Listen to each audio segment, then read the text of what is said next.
My marriage is in 2 weeks, but I just discovered a disturbing secret about my fiancé. My fiancé Sarah and I's wedding is scheduled to take place in just 2 weeks, and I just witnessed something that is making me feel like I'm making the biggest mistake in my life.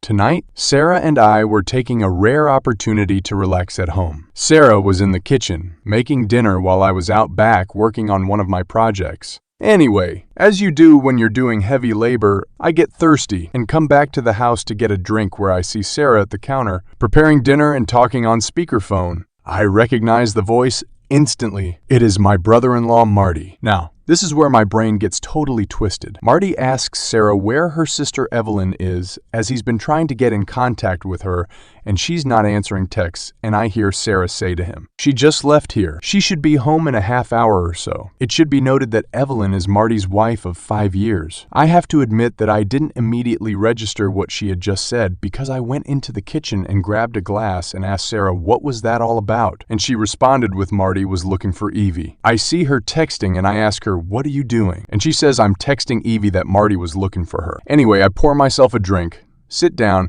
have a sip, and then finally my brain starts to work. First off, I heard Sarah tell Marty that Evelyn was here. Evelyn was not here, and the last time we saw her was yesterday when she came over to work on some last-minute wedding decoration stuff with Sarah. Secondly, why is she texting Evelyn and expecting a response when I distinctly heard Marty that Evelyn wasn't answering her texts?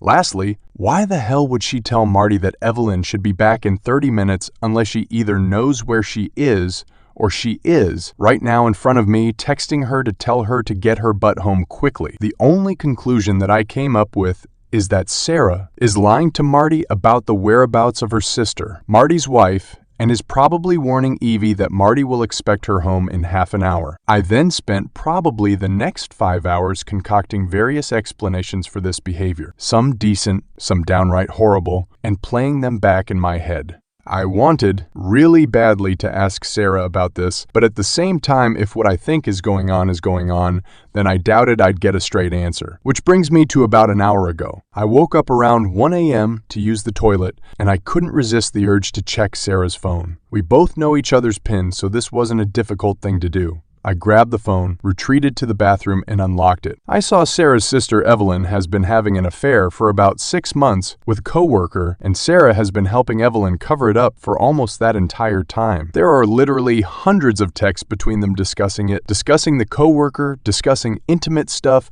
really embarrassing things about my brother-in-law, just stuff that makes my stomach churn, and here is my soon-to-be wife going along with all of it without batting an eye. I took some screenshots of the entire thread, put the phone back where I found it. Edit. The wedding is off. I decided to take the day off work and go to Marty's house to let him know. I got to Marty's house a little after 10 a.m. He had just put his daughter down for a nap, and we had a long, frankly brutal talk in the kitchen. Basically, he suspected this for a couple of months now, but Evelyn has been very good at covering her tracks, obviously with the assistance of Sarah and a couple of their mutual friends. I unfortunately do not have all 6 months of text messages. Just a couple of dozen screenshots I sent to myself from Sarah's phone, but I gave him what I have and offered to help him however I could. I am a field analyst in the SIU, department of a mid-sized insurer specializing in workers' compensation fraud, so I know a few things and a few people. Anyway, I am now working for my laptop and my almost brother-in-law's kitchen trying to salvage whatever I can. I'm gonna have to talk to Sarah this evening and get the word out as fast as I can to my friends and family, now that I know I won't screw Marty over.